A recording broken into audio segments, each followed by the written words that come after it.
अनंत करुणानिधि, वात्सल्य वारिधि, सिद्धांत पारगामी, धर्म के स्वरूप को स्पष्ट दर्शाने वाले वीतराग भगवान महावीर स्वामी को भावों से वंदन। वर्तमान आचार्य सम्राट ध्यान योगी शिवाचार्य भगवान के श्री चरण कमलों में कोटि कोटि नमन करती हूँ। मम हृदय निवासिनी गुरनी मैया महासाध्वी स्वर्ण संयम आराधिका श्री वीणा जी महाराज साहिब के श्री चरण सरोजों पे शत शत वंदन करने के उपरांत धर्म प्रेमी बंधुओं, माताओं एवं भवी जीवों, आप सभी श्रवण कर रहे हैं हमारे 19वें तीर्थंकर मल्लीनाथ भगवान का जीवन प्रसंग। आई होप कि मैं उम्मीद रखती हूँ, आशा करती हूँ कि आप सुने हुए पर अवश्य में आचरण करेंगे। वीतराग भगवान की वाणी आपके समक्ष रखी जा रही है। आप कल श्रवण कर रहे थे धर्म प्रेमी बंधुओं, महापुरुषों की वाणी, जिन्होंने इतिहास में अपने ज्ञान आलोक में अंकित किया। और आपके समक्ष आज हम सद प्रयासों के द्वारा, गुरुओं के द्वारा वो ज्ञान ले करके आपकी झोली में भी डालने का सद प्रयास कर रहे हैं। और कहा भी है कि गुरुवर के हर वचन को जीवन में ढालना है, इन हीरे मोतियों को झोली में डालना है। तो माँ जिनवाणी हीरे मोती है जिनको आप झोली में डाल रहे हैं। तो जिस प्रकार से चमक उनकी है, ऐसा ही आपकी आत्मा की चमक बढ़े, ऐसी आशा रखती हुई कल के प्रसंग को आगे करती हूँ कि गुण 3 है, तमोगुण, रजोगुण और तीसरा है सतोगुण। सिद्ध बनने के लिए प्रत्येक पर्दे को हटाने की आवश्यकता है। आप ये श्रवण कर रहे थे। साधना का अहंकार भी सतोगुणी पर्दा है। साधना का अहंकार भी सतोगुणी पर्दा है। जैसे महाबल का छल, ये भी एक कषाय है जहाँ एक विकार रहता है। गौर से सुने कि महापुरुषों ने फरमाया जहाँ एक विकार रहता है वहाँ सभी विकार रहते हैं। इस बात को गौर करना। जहाँ क्रोध है वहाँ अहंकार भी है, जहाँ अहंकार है वहाँ क्रोध भी है, जहाँ छल है वहाँ लोभ भी है, और जहाँ लोभ है वहाँ छल भी है, छल भी होता है। तो जहाँ एक विकार आता है वहाँ अन्य विकार भी आ जाते हैं, अन्य बुराइयां भी आ जाती हैं। महाबल के मन में एक विकार आया, उस छोटे विकार से फिर छोटी सी स्वर्ग की इच्छा जागी, फिर तीर्थंकर बनने की इच्छा ने अंगड़ाई ली। निर्वाण तो तीर्थंकर बने बिना भी संभव है, निर्वाण तो तीर्थंकर बने बिना भी संभव है, ऐसा अरिहंतों की वाणी है। महापुरुष फरमाते हैं गौतम और सुधर्मा स्वामी तीर्थंकर नहीं थे, तीर्थंकर तो एक पदवी है। महापुरुष फरमाते हैं कि तीर्थंकर तो एक पदवी है, व्यक्ति इस पद को पाकर संसार में विशेष पूजनीय बन जाता है। बोलिए तीर्थंकर भगवंत की जय। निर्वाण के लिए तीर्थंकर बनना आवश्यक नहीं, बल्कि तीर्थंकर गोत्र बांधकर जीवन नरक में भी चला जाता है। जीव नरक में भी चला जाता है, ऐसा महापुरुष फरमाते हैं। ये अहंकार तथा कर्म बंध का फल है। अहंकार सतोगुणी पर्दा है, जैसे चिमनी ज्योति पर रहती है, किंतु वह चिमनी भी तो ज्योति का पर्दा ही है। कोई ये तो नहीं कह सकता कि ज्योति के चारों ओर घेरा नहीं है, केवल इतना है कि वह ज्योति के लिए आच्छादक नहीं है, प्रकाश को रोकता नहीं है, लेकिन है तो पर्दा ही। परमात्मा को पाने के लिए उस पर्दे को भी उठाना पड़ता है। धर्म प्रेमी बंधुओं, महापुरुषों का ये फरमाना है, तब व्यक्ति भगवान बनता है और आवागमन के चक्र से निकल जाता है। पुण्य सतोगुणों पर्दा है, पुण्य मोक्ष में बाधा डालता है, पक्षी के लिए लोहे का पिंजरा व सोने का पिंजरा दोनों बंधन है।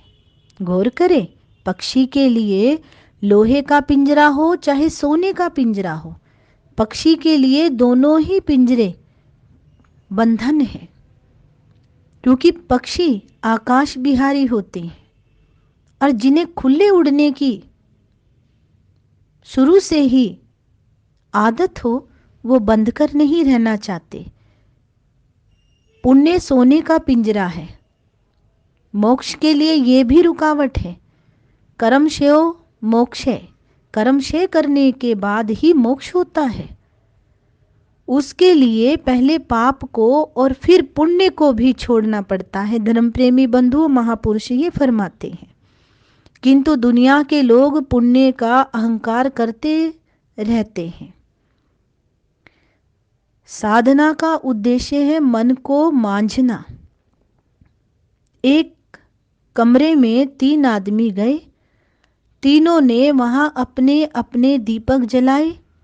दीपक जला कर तीनों बाहर आ गए। बाहर एक महात्मा बैठे थे। उन्होंने पूछा, आपने इस कमरे में क्या किया? प्रश्न किया। एक ने कहा, मैंने दीपक जलाकर अंधकार का नाश किया है। दूसरे ने कहा, मैंने कमरे में प्रकाश किया है। तीसरे ने कहा, मैंने केवल अपने कर्तव्य का पालन किया है। मैं ये जानता था कि दीपक, तेल, बाती और दिया सलाई का यदि सम्यक संयोजन किया जाए तो ज्योति निकल सकती है। मैं तो केवल उस ज्योति को प्रकट करने में निमित्त बना हूं। यही निष्कामता है। यदि इस प्रकार की निष्कामता बनी रहे तो फिर बीच में पर्दा नहीं रहता।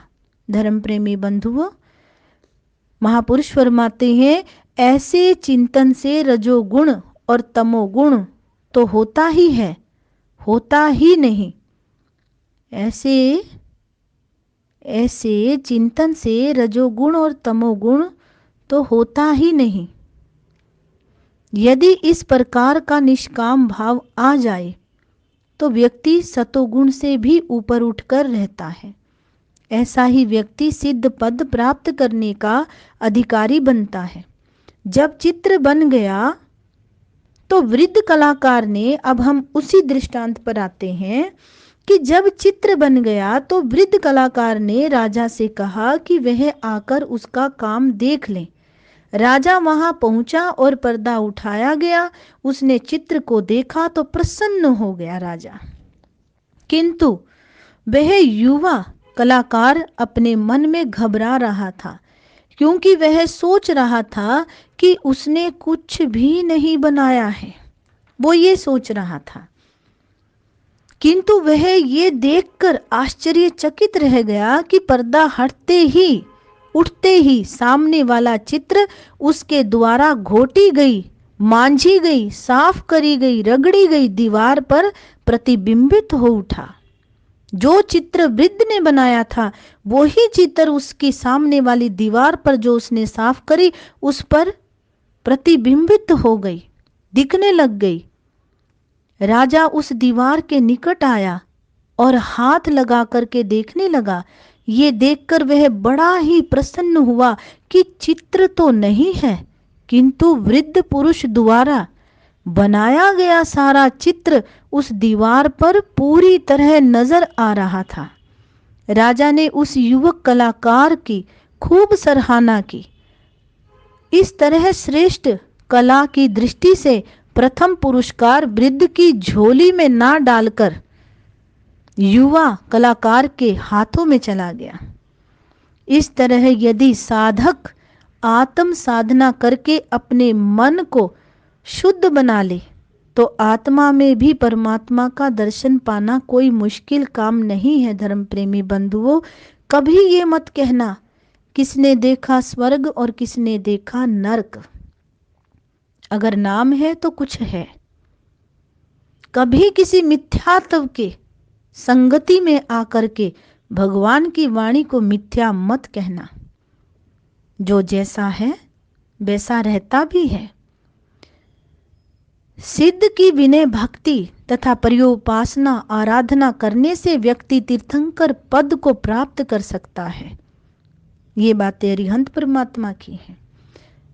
60 वर्ष की आयु का साधु स्थविर कहा जाता है। शास्त्र के ज्ञाता को बहुश्रुत कहते हैं। गुरु में 3 पदों का समावेश होता है। धर्म प्रेमी बंधु, आचार्य, उपाध्याय और साधु, ये 6 जो महान पुरुष हैं, इनकी विनय भक्ति सेवा करने से तथा श्रुत ज्ञान की आराधना करने से भी तीर्थंकर गोत्र का उपार्जन होता है। इस संबंध में एक प्रसंग सुनाती हूँ आप सभी को। महापुरुषों ने क्या फरमाया? मन की दृढ़ता। पंढरपुर नगर में एक बांका नाम का भक्त रहता था। उसकी स्त्री का नाम था रांका। वे बड़े ही गरीब थे। 2 समय की रोटी का प्रबंध वे बड़ी मुश्किल से पाते थे। वे भगवान के परम भक्त थे। पहले भी आपने ये वार्ता श्रवण की हुई है, ये दृष्टांत, लेकिन इस कथा के माध्यम में आपको सुनाने का प्रयास कर रही हूँ। उनके मन में लोभ बिल्कुल नहीं था। दुनिया का कोई लालच उन्हें धर्म से गिरा नहीं सकता था।